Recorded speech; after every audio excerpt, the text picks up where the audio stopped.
Hit TV అభిమాన ప్రేక్షకులకు స్వాగతం. నేను మీ నాగేంద్ర కుమార్. ఈరోజు ఆంధ్రప్రదేశ్ ముఖ్యమంత్రి నారా చంద్రబాబు నాయుడు గారి 76వ జన్మదినోత్సవం. నారా చంద్రబాబు నాయుడు అనే నేను అవతల ఆంధ్రప్రదేశ్లో తెలుగుదేశం పార్టీ శ్రేణుల్లో కార్యవర్గ సభ్యుల్లో చాలా ఘనంగా ఓ పక్కన జరుగుతుండగా, ఇక్కడ ఎన్టీఆర్ ట్రస్ట్ భవన్ హైదరాబాద్లో ఆయన పార్టీ వర్కర్లతోని కార్యకర్తలతోని చాలా ఆనందంగా తన 76వ జన్మదినోత్సవాన్ని చాలా సందడిగా ఆనందంగా జరుపుకున్నారు. ఈ 76 సంవత్సరాల జీవితంలో ఆయన దాదాపుగా ఎంతో కాలం, ఎన్నో దశాబ్దాల పాటు ఈ రాజకీయ ప్రస్థానంలోనే ఆయన జీవితం అంతా మునిగి తేలిన ఒక వ్యక్తిత్వం నారా చంద్రబాబు నాయుడు గారిది. వికసిత్ భారత్, స్వర్ణ ఆంధ్రప్రదేశ్, అందులో నెంబర్ 1 స్థానంలో నా తెలుగు జాతి ఉండాలనేది నా ఆకాంక్ష.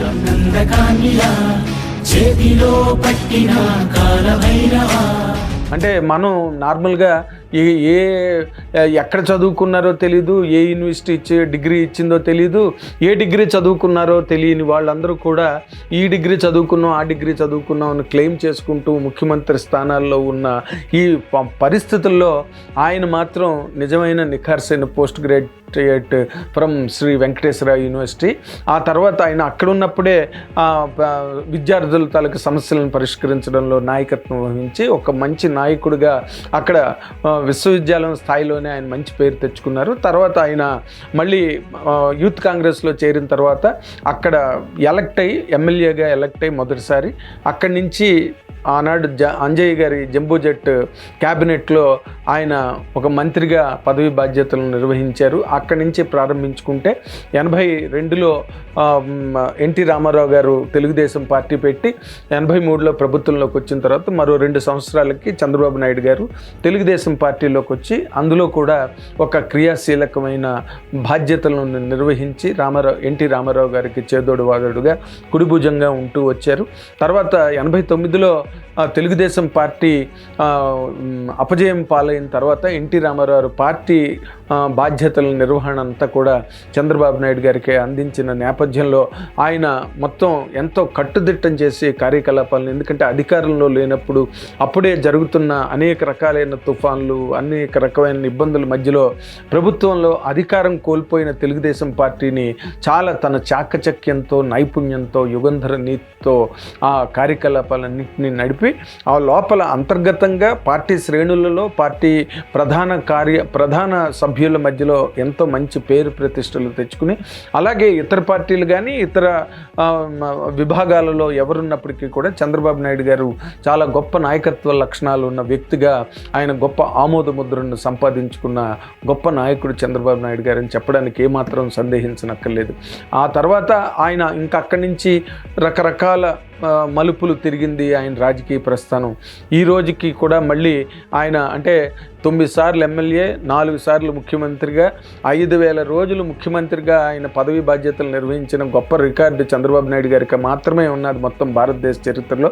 అంటే ఉన్నారు, వెస్ట్ బెంగాల్లోని ఉన్నారు, లేరని కాదు కానీ, బట్ చంద్రబాబు నాయుడు గారికి ఉన్న రికార్డులు మాత్రం ఏ ఒక్క ముఖ్యమంత్రి సంపాదించుకోలేరు. అందులో ముఖ్యంగా ఆయన తీసుకొచ్చిన ఐటీ రెవల్యూషన్ వల్ల ఈ రాష్ట్రంలో, తెలుగు రాష్ట్రంలో, అంటే ఇప్పుడంటే తెలంగాణ ఆంధ్రగా విభజించబడింది కానీ ఉమ్మడి ఆంధ్రప్రదేశ్ రాష్ట్రంలో information technology space, he went out all the way to Bill Gates, convinced him, and eventually the development center happened.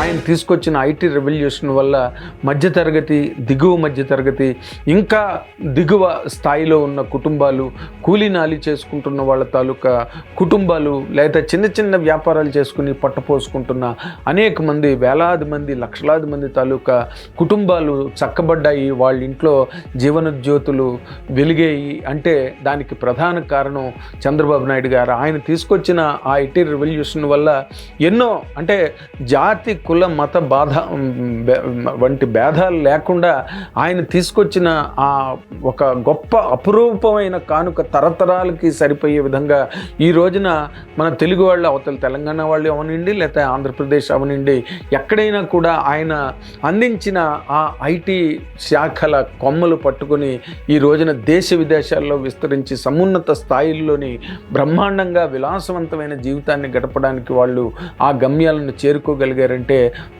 ఆ దారికి ఆ మార్గానికి పునాది వేసిన గొప్ప రాజకీయ నాయకుడు, గొప్ప ముఖ్యమంత్రి చంద్రబాబు నాయుడు గారు అని చెప్పడానికి చరిత్ర సాక్ష్యం. అలాగే మనం ఈ రోజున ఈ రాజీవ్ గాంధీ ఇంటర్నేషనల్ ఎయిర్పోర్ట్ అని తర్వాత దానికి పేరు పెట్టారు, కానీ అసలు మొట్టమొదటి దాన్ని ఇనిషియేట్ చేసి ల్యాండ్ ప్రొక్యూర్మెంట్ గట్టా చేసింది చంద్రబాబు నాయుడు గారు. అలాగే ఔటర్ రింగ్ రోడ్ కానీ, ఉప్పల్ స్టేడియం కానీ, ఇవన్నీ కూడా చంద్రబాబు నాయుడు గారి విజన్లో వచ్చే హైటెక్ సిటీ కట్టడం కానీ, మీరు ఆ ప్రాంతం చూస్తే అసలు అటు పక్కకే వెళ్ళడానికి భయపడే పరిస్థితుల నుంచి ఈ రోజున అక్కడికి వెళ్ళడానికి అసలు ప్రయాణించడానికి కూడా ఇసుక వేస్తే రాలినంత ట్రాఫిక్లతో జనమయం అయిపోయి ఆ ప్రాంతం అంతా కూడా ఎంత గొప్పగా విలసిల్లి మొత్తం ప్రపంచంలో ఉండే చాలా గొప్ప గొప్ప ఐటీ కంపెనీలన్నీ కూడా వాటి బ్రాంచెస్, వాటి బేస్లు ఇక్కడ క్రియేట్ చేసి ఇక్కడ వేలాది మందికి, లక్షలాది మందికి ఉద్యోగ ప్రాప్తి జరిగిందంటే దానికి అన్డౌటెడ్గా, ఇండిస్ప్యూటబుల్గా దానికి కారణం చంద్రబాబు నాయుడు గారు అని చెప్పాలి. అలా అంటే ఇప్పుడు 2004 ఆయన 2004లో రాజశేఖర రెడ్డి గారు ముఖ్యమంత్రి అయిన తర్వాత, అంటే పార్టీ శ్రేణులను కూడా అధికారంలో ఉన్నప్పుడు కాదు, అధికారంలో లేనప్పుడు కూడా పార్టీ శ్రేణులను చెక్కు చెదరకుండా అలాగా వాటిని నిలబెట్టగలిగారు. వాళ్ళందరినీ కూడా పార్టీకి లాయలిస్టులుగా తయారు చేశారంటే లీడర్ ఉన్నప్పుడే క్యాడర్ సెట్ అయ్యేది, లీడర్ బలంగా ఉన్నప్పుడే క్యాడర్ కూడా బలంగా ఉండేది. ఆంధ్రప్రదేశ్ అనే రాష్ట్రంలో హైదరాబాద్ రాజధానికి ప్రపంచవ్యాప్తంగా గుర్తింపు తీసుకొచ్చారు. అది నిరూపించింది చంద్రబాబు నాయుడు గారు. ఎందుకంటే అధికారంలో ఉన్నప్పుడు అందరూ ఏదో బెల్లం చుట్టూ ఈగల్లా మూగుతారు, కానీ అధికారంలో లేనప్పుడు కూడా చంద్రబాబు నాయుడు గారు ప్రత్యర్థుల్ని చాలా బలంగా ఢీకొని చాలా గొప్పగా రాజకీయ నైపుణ్యాన్ని ప్రదర్శించిన సందర్భాల్ని చరిత్ర వీక్షించింది. ఎందుకంటే 2004 దానికి ప్రధానమైన సందర్భం చెప్తా. 2004లో రాజశేఖర రెడ్డి గారు పాదయాత్ర చేసి 2004లో ఆయన ముఖ్యమంత్రి అయిన తర్వాత 2009 వరకు ఆయన ప్రజలకు అందించిన తాయిలాలు కానీ, పథకాలు కానీ అసలు అంటే వాటిని మాటల్లో లెక్క పెట్టలేము అనమాట. రాత్రి పగలు ఆయన కూడా పనిచేశారు. ఎన్నో రకాల అంటే అప్పుడే బోల్డ్ అరాచకాలు జరిగాయి. ఆ టైంలోనే ఎంతో అవినీతి పేరుకుపోయింది అనేది రాజకీయ విశ్లేషకుల తాలూకా నిశ్చిత అభిప్రాయం. అది జరిగింది కూడా అన్నదానికి దాఖలాలు కూడా లభిస్తున్నాయి. కానీ ఆయన ఎన్ని చేసినా, అంటే ఆఖరికి నియోజకవర్గంలో లేదా ఒక గ్రామంలో ఒక 1000 మంది ఉంటే, ఓటర్లు 1000 మంది ఉంటే 1200, 1300 తెల్ల కార్డులు పంపిణీ జరిగిపోయింది. అంటే అంత దారుణంగా కార్యక్రమాలను నిర్వహించి ప్రజలను లొంగదీసుకోవడానికి, ప్రజల ఓట్లను రాబట్టుకోవడానికి వాళ్ళు వెయ్యని ఎత్తు లేదు, వాళ్ళు పారించని పాచిక లేదు. అయినప్పటికీ కూడా 2009 ఎలక్షన్స్లో తెలుగుదేశం పార్టీకి, కాంగ్రెస్ పార్టీకి కేవలం 1% తేడా మాత్రమే. మన్నాడు ఈనాడులో హెడ్లైన్స్లో వచ్చింది, ఓటింగ్లో ఓన్లీ 1% తేడా. ఏది రాజశేఖర రెడ్డి గారు కాంగ్రెస్ పార్టీ తరఫున ఇలా కుమ్మరించారు తీసుకెళ్ళి. అయినప్పటికీ కూడా తెలుగుదేశం పార్టీ శ్రేణులను ఆ విధంగా పదును పెట్టి ఆ అదను ప్రకారం వాళ్ళందరినీ కూడా ఒక సైనికుల మాదిరిగా వాళ్ళందరినీ కూడా కార్యోన్ముఖుల్ని చేసి ఎన్నికల రణరంగంలో వాళ్ళందరినీ సైనికులుగా ఆయన ఆ యుద్ధంలో నిలబెట్టారు. అది రాజకీయ దురంధరుడు తాలూకా రాజనీతిజ్ఞత లేదా రాజకీయ చాతుర్యం, రాజకీయ నైపుణ్యం దానికే. కానీ కాకపోతే ఏంటంటే ఆయన వల్ల కదా మనకి ఈ రోజున ఐటీ రెవల్యూషన్ ఇంత రావడం, ఇన్ని రకాలుగా అంతమంది బ్రహ్మాండంగా డెవలప్ అయ్యి జరగడం, ఇదంతా ఎవరి పేరున జరిగిందంటే కేటీఆర్ గారు ఇక్కడ బీఆర్ఎస్ పార్టీ గవర్నమెంట్లో ఉన్నప్పుడు కూడా he only appreciated Chandrababu Naidu garu for the initiative he's taken. అంత విజనరీగా ఆయనకి పేరు ఎందుకు ఉన్నది అంటే, ఈ రోజున అటు పక్కకి వెళ్తే ఎన్ని కంపెనీలు ఉన్నాయి, ఎంతమంది అసలు అంటే దేశంలోనే ఎన్నో రాష్ట్రాల నుంచి వచ్చి ఇక్కడ రకరకాల ఐటీ కంపెనీల్లో ఉద్యోగాలు చేస్తున్నారు. ఆ ప్రాంతం అంతా పచ్చగా సస్యశ్యామలంగా ఎంతో గొప్పగా పరిడవిల్లుతున్నదంటే దానికి కారణం కేవలం చంద్రబాబు నాయుడు గారని చెప్పడానికి చాలా ఆనందంగా ఉంది నాకు.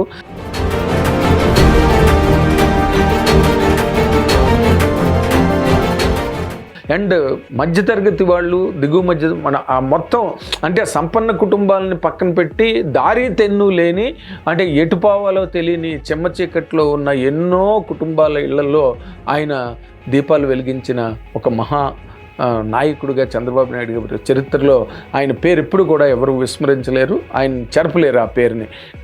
కాకపోతే ఏంటంటే ఆయన ఎన్ని కార్యక్రమాలు చేశారు, నేషనల్ అండ్ ఇంటర్నేషనల్ అవార్డ్స్ ఎన్ని గెలుచుకున్నారు, ఆయన విజన్కి కానీ ఆయన పబ్లిక్ సర్వీసెస్కి కానీ గోల్డెన్ పీకాక్ లాంటి అవార్డులు పొందారు. ఎన్నో ఆయన చెయ్యని వర్క్ లేదు, ఆయన అందుకొని అవార్డు లేదు. కానీ ఆయన మీద ఉన్న ముఖ్యమైన అపవాదు ఏంటంటే ఎన్టీ రామారావు గారికి వెన్నుపోటు పొడిచారని, తర్వాత ప్రధానమైన అభియోగం ఆయన పైన ఎన్టీ రామారావు గారికి వెన్నుపోటు పొడిచారన్నది ఒకటైతే, వ్యవసాయం దండగా అని చెప్పి రైతులను ఎద్దేవా చేసి వ్యవసాయాన్ని పూర్తిగా నీరసింపజేసి వ్యవసాయాన్ని పూర్తిగా నెగ్లెక్ట్ చేశారనే ఇంకొక అపవాదు ఆయన మీద. ఈ రెండు చాలా బలంగా కాంగ్రెస్ పార్టీ ఆ రెండింటిని చాలా గొప్పగా వాడుకుంది చంద్రబాబు నాయుడు గారికి ఎగ్నెస్ట్గా. అవన్నీ కూడా మీకు ఆ చారిత్రక ఆధారాలు, సాక్ష్యాలు ఉన్నాయి ఇక్కడ, వాళ్ళు ఏ విధంగా దాన్ని మలిచారు అన్నదానికి. కాకపోతే చంద్రబాబు నాయుడు గారు ఎన్టీ రామారావు గారికి వెన్నుపోటు పడవడం అన్నది నేను ఎంతమందితోనూ చర్చించాను. ఆనాటి నుంచి ఉండే నాయకులందరితో, ఒక మురళీమోహన్ గారు కావచ్చు, లేకపోతే ఒక పరుచూరు గోపాలకృష్ణ గారు కావచ్చు, అలాంటి వాళ్ళు ఆ రోజున తెలుగుదేశం పార్టీ తాలూకా కార్యక్రమ నిర్వహణ ఏ విధంగా ముందుకు సాగుతోంది అనేది బాగా క్షుణ్ణంగా అవగాహన పరిశీలన ఉన్నవాళ్ళు ఎంతమందో చెప్పిన మాటల సారాంశం నేను మీ ముందు ఉంచుతున్నాను. ఆ రోజు నిజంగా కనుక చంద్రబాబు నాయుడు గారు తెలుగుదేశం పార్టీ పగ్గాలను ఆయన చేతిలోకి తీసుకోకపోతే, అంటే ఆయన ఏదో ఆబగానో లేకపోతే గ్రీడీగానో తీసుకున్నారని నేను అనట్లా. పార్టీ సభ్యులు అలాగే ప్రధానమైన main heads of Telugu Desam party వాళ్ళందరూ కూడా చంద్రబాబు గారితో ఏకమై చంద్రబాబు గారిని ముందుకు తోసి మీరు కార్యభారం వహించాలి, మీరే ఈ భారాన్ని నెత్తి మీదకి ఎత్తుకోవాలని చెప్పి అందరూ ఆయన ప్రోద్బలం చేసిన మీదట కేవలం తెలుగుదేశం ఒక పార్టీగా ఒక మహనీయుడు ఎన్టీ రామారావు గారు లాంటి ఒక మహానుభావుడు స్థాపించిన ఒక పార్టీ నిర్వీర్యం అయిపోకుండా దాన్ని కాపాడాల్సిన బాధ్యత మీ మీద ఉన్నదని పార్టీ సభ్యులందరూ ఆయన అభ్యర్థించిన మీదట ఆయన ఆ కార్యక్రమాన్ని భుజాలకు ఎత్తుకోవడం జరిగింది. లేకపోతే లక్ష్మీపార్వతి గారు తాలూకా ఆ రోజున ఆవిడ రాజకీయ వ్యూహాలు ఆవిడ పన్నుకుంటూ చంద్రబాబు నాయుడు గారికి ఢీకొని చంద్రబాబు నాయుడు గారికి ఎదురొచ్చి, చంద్రబాబు నాయుడు గారికి కూడా కాదు, తెలుగుదేశం పార్టీ తాలూకా మనుగడని అస్తిత్వాన్ని కూడా దెబ్బతీసే విధంగా లక్ష్మీపార్వతి గారు ఎప్పుడైతే ఒక ప్యారలల్ గవర్నమెంట్గా పక్కన విస్తరించుకుంటూ అసలు తెలుగుదేశం పార్టీని చంద్రబాబు నాయుడు గారు కాబట్టి ఇన్నాళ్ళు కాపాడుకుంటూ వచ్చారు. కానీ లక్ష్మీపార్వతి గారు అయితే ఎప్పుడో కాలగర్భంలో కలిసిపోయి ఉండేది కదా. ఇది నా మాట కాదు, ఎంతమందో పెద్దవాళ్ళు నాతో అన్నమాట నేను చెప్తున్నా. లక్ష్మీపార్వతి గారు తాలూకా ఆవిడ అరాచకమనే చెప్పాలి. ఆ రోజున ఎన్టీ రామారావుని అడ్డు పెట్టుకుని ఆవిడ పార్టీ కార్యకలాపాల్లో ఆవిడ ఏ విధంగా జోక్యం చేసుకుని వాటిని ప్రభావితం చేయడానికి ఆవిడ ప్రయత్నం చేస్తున్న టైంలో తెలుగుదేశం పార్టీ సభ్యులందరూ కూడా ఎంతో తల్లడిల్లిపోయి ఆందోళన పడి పార్టీ ఏమైపోతుందో అని బెంగపడుతున్న టైంలో దానిలోకి ఒక హీరోలాగా చంద్రబాబు నాయుడు గారు వచ్చి నిలబడి పార్టీని కాపాడవలసి వచ్చింది. అంతే తప్పితే ఆయన ప్రత్యేకంగా ఎన్టీఆర్ గారిని మోసం చేసిందో, లేకపోతే ఎన్టీఆర్ గారికి వెన్నుపోటు పొడిచిందో, లేకపోతే ఎన్టీఆర్ గారి కళ్ళు కప్పి ఆయన్ని పక్కదారి పట్టించో అలాంటి పనులు చంద్రబాబు నాయుడు గారు చేయలేదు. కాకపోతే దాన్ని కాంగ్రెస్ పార్టీ రాజశేఖర రెడ్డి గారు ఎవరైతే చంద్రబాబు నాయుడు గారితో పాటు రాజకీయ ప్రస్థానాన్ని ప్రారంభించారు, ఆయన ముఖ్యమంత్రి అయిన తర్వాత ఈయన మీద విపరీతమైన ఎలిగేషన్స్, అపవాదులు వేయడం, ఆరోపణలు చేయడం అన్నది రాజశేఖర రెడ్డి గారి గవర్నమెంట్, కాంగ్రెస్ గవర్నమెంట్ వచ్చిన తర్వాత మొదలెట్టి రకరకాల 2009 ఎలక్షన్స్లోని పెద్ద ఫోటోలు వేశారు. చంద్రబాబు నాయుడు గారు కత్తి పెట్టి ఎన్టీ రామారావుని వీపులోంచి పొడుస్తుంటే గుండెల్లోంచి రక్తం వచ్చినట్టు, ఇవన్నీ కూడా కాంగ్రెస్ పార్టీ ఆ రోజున చాలా విరివిగా, చాలా అసలు విస్తృతంగా దీన్ని ప్రచారంలోకి తీసుకొచ్చి ఎన్టీఆర్కి వెన్నుపోటు పొడిచాడు, ఎన్టీఆర్కి వెన్నుపోటు పొడవాల్సిన అవసరమే ఆ రోజు ఆయనకు లేదు. కేవలం పార్టీ తాలూకా అస్తిత్వాన్ని కాపాడాలని పార్టీ అభ్యర్థులందరూ కూడా ఆయన్ని ప్రాధేయపడి ఆయన ప్రోద్బలం చేసి ముందుకు తోస్తే ఆ బాధ్యతని నిర్వర్తించడంలో ఈ అపవాదును కూడా చంద్రబాబు నాయుడు గారు మోయాల్సి వచ్చింది. అంతే తప్పితే ఆ రోజు చంద్రబాబు నాయుడు గారు వాళ్ళందరి తాలూకా ప్రోద్బలంతో తీసుకున్న నిర్ణయమే ఈ రోజున తెలుగుదేశం పార్టీ ఇన్ని సంవత్సరాల పాటు ఎన్నికల బరిలో ఉండి ఓడినాడు ఓడింది, గెలిచినాడు గెలిచింది, కానీ పార్టీ ఎక్కడా కూడా ఏ రోజున చెక్కు చెదరకుండా నిలబడింది. అండ్ ఇంకొక ఇంపార్టెంట్ పాయింట్ ఏంటంటే వ్యవసాయం దండగా అన్నాడు చంద్రబాబు నాయుడు గారు. రైతులంటే గౌరవం లేదు, రైతు కుటుంబాలంటే గౌరవం లేదు, వ్యవసాయం అంటే గౌరవం లేదని చెప్పి దుమ్మెత్తి పోసింది కాంగ్రెస్ పార్టీ ఆ రోజున రాజశేఖర రెడ్డి గారి నేతృత్వంలో. కానీ జరిగినది ఏంటి? ఆయన టైంలో కొంత వర్షాభావం కలిగింది, పంటలు పండలేదు, రైతులు ఇబ్బంది పడ్డ మాట వాస్తవం. పంటలు పండక వర్షాభావం వల్ల ప్రకృతి సహకరించని విపత్కర పరిస్థితుల్లో చంద్రబాబు నాయుడు గారు మామూలుగా, అంటే ఆయన ఇన్ఫర్మేషన్ టెక్నాలజీ అన్నది ఒక యాంగిల్ అయితే, రెండోది ఎన్నాళ్ళైనా వ్యవసాయం మీద కాకుండా ఇంకో దాని మీద కూడా మీరు దృష్టి సారించండి, ఇంకో విధంగా కూడా మీరు ఎదగడానికి ప్రయత్నించండి అని చెప్పి ఆయన మామూలుగా ఒక ఆప్తవాక్యంగా, మిత్రవాక్యంగా వాళ్ళతోని మాట్లాడడం జరిగింది. అంతే. దాన్ని వీళ్ళు ఏం చేశారంటే వ్యవసాయం వదిలేయమని చెప్పాడు, వ్యవసాయం దండగన్నాడు అని చెప్పి పెద్ద పెద్ద యాడ్లు వేసేసి రాజశేఖర రెడ్డి గారే మొత్తం రైతులందరికీ, ఆయన టైంలో వర్షాలు పడినాయి, చంద్రబాబు నాయుడు గారి టైంలో వర్షాలు పడలేదు. ఏం చేస్తారు? ఎవరైనా వర్షం పడకపోతే అది చంద్రబాబు నాయుడు గారి తప్పిదమా? చంద్రబాబు నాయుడు గారి నేరమా? ఆయన జాతికి చేసిన ద్రోహమా? కాదు కదా. అలాగే ఇప్పుడు 2009లో రాజశేఖర రెడ్డి గారి గవర్నమెంట్లోకి వచ్చి ఆయన వచ్చిన తర్వాత కూడా సెప్టెంబర్ 2న ఆయన పోయారు. అంతకుముందు 42 రోజులు అసెంబ్లీ జరిగింది, అప్పుడు కూడా వర్షాలు పడలేదు. ఆయన ప్రార్థనలు చేస్తూ ఉండేవారు రాజశేఖర రెడ్డి గారి లోపల క్యాంప్ ఆఫీస్లో. ఆ టైంలో ఏం జరిగింది? బ్యాంక్స్ రైతులకు రుణాలు కూడా ఇవ్వమని చెప్పి వాళ్ళు తెగేసి చెప్పేశారు బ్యాంకులు. అప్పుడు state level bankers committee meeting పెట్టి రాజశేఖర రెడ్డి గారు నేనున్నాను మీకు హామీ, రైతులకు మీరు రుణాలు ఇవ్వండి అని చెప్పి ఆయన ఫోర్స్ చేయవలసి వచ్చింది, అప్పుడు కూడా వర్షాలు లేక. కాబట్టి దీన్ని వ్యవసాయం దండగన్నాడు అని చెప్పి ఒక రకమైన ఆయన మీద వ్యతిరేకతను పెంచడానికి చాలా ఆపసోపాలు, అష్ట కష్టాలు పడింది కాంగ్రెస్ పార్టీ. కానీ నిజం నిలకడ మీద తేలుతుంది. ఏదో అంటారు చూడండి, నిజం దేవుడు ఎరుగు, నీరు పల్ల మెరుగు అన్న టైప్లో చంద్రబాబు నాయుడు గారు ఎలక్షన్స్లో గెలిచి అధికారంలోకి వచ్చినా, ఎన్నికల్లో ఓడిపోయి అధికారాన్ని కోల్పోయినప్పటికీ కూడా ఆయన చంద్రబాబు నాయుడు గారి నాయకత్వ లక్షణాలు మాత్రం ఏ రోజైనా కూడా చాలా నిలకడగా ఉన్నాయి. కాబట్టే ఈ రోజున అంటే ఆయన రకరకాల పార్టీలతో ఆయన పొత్తు పెట్టుకోవడానికి ఆయన ముందుకొచ్చారు. దానికి కారణం ఏంటంటే ఈ ప్రజోపయోగ కార్యక్రమాలను నిర్వహించడంలో ఆయనకు రికార్డు ఉంది కదా, పొరుగున రికార్డు ఉంది కదా. ఆయన తీసుకొచ్చిన పరివర్తన, ఆయన తీసుకొచ్చిన పెను మార్పులే కదా ఈ రోజున హైదరాబాద్ నిండా ఏ కోణంలోకి వెళ్ళి చూసినా. కాబట్టి ఆయన్ని ఇప్పుడు ఈ రోజున అమరావతి ప్రజలు కూడా ఎందుకు నమ్మారు? అమరావతిని కూడా ఆయన అయితే తీర్చిదిద్దగలడు, సమర్థవంతుడైన నాయకుడు అని చెప్పి ఆయన్ని నమ్మి ప్రజలు ఫస్ట్ టైం ఓటేశారు. రెండోసారి ఎన్కంబరెన్స్ 5 ఏళ్లలో ప్రజా జీవితాన్ని ఉద్ధరించగలిగి 5 ఏళ్లలో మొత్తం ప్రజా జీవితాలని మార్చగలిగే దేవుడు మార్చగలడేమో కానీ క్రియాశీలకంగా ఏ నాయకుడు మార్చలేడు. కనీసం 10 ఏళ్ళ కనీస పక్షాన 10-15 ఏళ్ళైనా వాళ్ళ చేతిలో ఉంటే సమూలమైన మార్పులు తీసుకురావడానికి, ప్రభుత్వ పరంగా ప్రజల జీవితాల్లో తీసుకురావడానికి అవకాశం ఉంటుంది, అన్ని రంగాలని అభివృద్ధి చేయడానికి అవకాశం ఉంటుంది. కానీ ఇక్కడ చంద్రబాబు నాయుడు గారు ముందు 5 ఏళ్ళు ఉన్నారు, తర్వాత జగన్మోహన్ రెడ్డి గారు ప్రభుత్వంలోకి వచ్చారు. ఇంకా ఆయన తాలూకా ప్రవర్తన సరళి గురించి, ఆయన నియమావళి గురించి నేను ప్రత్యేకంగా మీకు కొత్తగా చెప్పాల్సిన అవసరం లేదు. జగన్మోహన్ రెడ్డి గారు ఆఖరిని ఆయన ఎంత దారుణమైన అవమానాలకి గురి చేసి ఆయనే పబ్లిక్గా మీడియా ముందు మా భార్య మీద చాలా అంటే సభ్య సమాజం తలవంచుకునేలా కామెంట్లు, ఆరోపణలు చేసినప్పుడు మీడియా ముందు అంటే 9 ఏళ్ల పాటు జాతీయ రాజకీయాల్లో చక్రం తిప్పి అసలు విజనరీ లీడర్గా గొప్ప పేరు తెచ్చుకున్న చంద్రబాబు నాయుడు గారు మీడియా ముఖంగా ముందుకొచ్చి కళ్ళని నీళ్ళు పెట్టుకుని ఏడ్చారు. తర్వాత అలాగే మళ్ళీ ఆయన్ని జైలు పాలు చేయడం జరిగింది. ఏదో after all that is a పెట్టి పెట్టి కేస్. అలాంటి దానికి అటువంటి ఒక గొప్ప ముఖ్యమంత్రిని ఇప్పుడు పవన్ కళ్యాణ్ గారు ఎన్నిసార్లు చెప్తారు ఆయన గురించి అని. గొప్ప ముఖ్యమంత్రి, గొప్ప విజనరీ, గొప్ప అనుభవజ్ఞుడు. నిజంగానే ఈ రోజున కంట్రీలో చంద్రబాబు నాయుడు గారి తాలూకా పొలిటికల్ ఎక్సలెన్స్ని ఛాలెంజ్ చేయగలిగే లీడర్ మరొకరు లేరంటే అందరూ ఒప్పుకోవలసిన విషయం అది.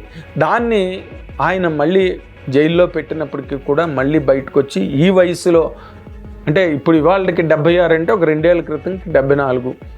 ఆ 74 ఏళ్లలో కూడా ఎండ వాన అనకుండా పవన్ కళ్యాణ్ గారు ఆయన ఇద్దరు కలిపి ఎంతో కష్టపడి రాత్రి పగలు తిరిగి అన్ని రకాలు, అంటే ఆంధ్రప్రదేశ్ రాష్ట్రం అడుగంటిపోతుంది రోజు రోజుకి.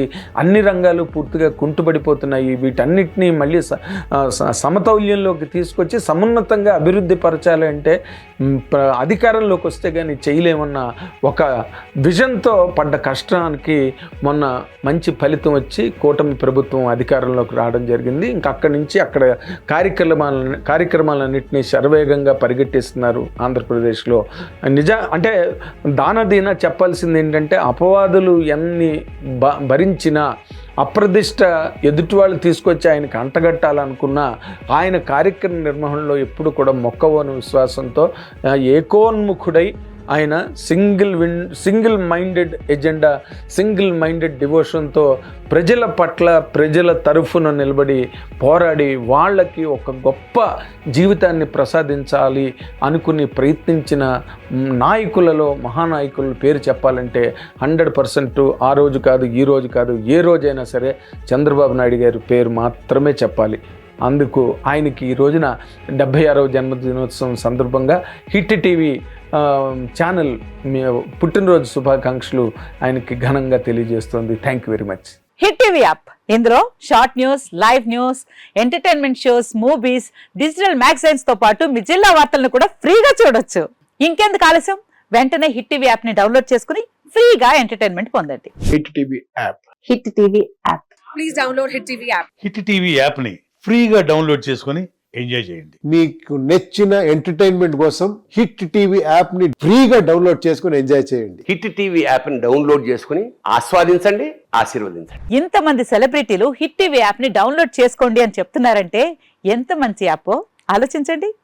అమెరికా అమెరికా అమెరికా అమెరికాలో చదవాలనుకునే వాళ్ళకి విశ్వసనీయమైన పేరు మన శౌర్య కన్సల్టెన్సీ. UK లో 1 year masters, UK లో 1 year masters, 2 years work permit up to 5 years visa. Contact Saurya Consultancy. Contact 89851 89851.